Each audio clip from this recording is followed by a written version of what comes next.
when it comes to helping our students actually like build their data skills so that they can make sense of it and make meaning of it, and we don't need to always rely on somebody else identifying like what the patterns are or what they should be seeing in the data, and or if we're actively trying to use the data to teach our content, then we need a different on-ramp into the data set.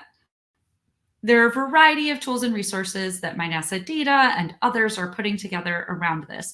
But one that I want to share out with you today is this super cool way that NASA has put together revealing data about sea level rise. So this graph might be something that you have tried to show your students or that you haven't necessarily shown your students, where we're looking at sea level rise over time and trying to give them a sense of what's going on. And let's just pause for a moment and unpack the multitude of things that are in this one seemingly simple line graph. We need to understand the time series. So you can't see it right now because the timer is overlapping, but there are multiple years, in fact, decades of information that are on this. But it's not just like a straight line up.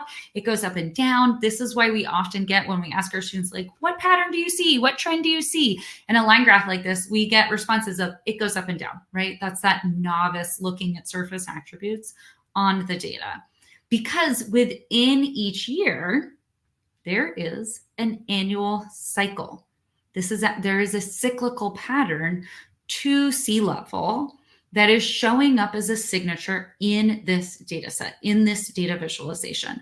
So our students need to be able to understand that, make sense of that, and think across multiple decades. This is challenging for our students, where they think like a decade is eons and things like that.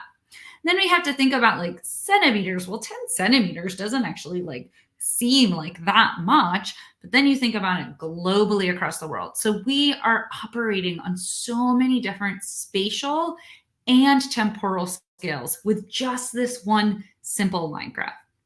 So the folks at NASA Scientific Visualization Studio, they put together this incredible resource. Yes, it came out this summer, but I just wanted to like share it out because it's still awesome and it's totally awesome.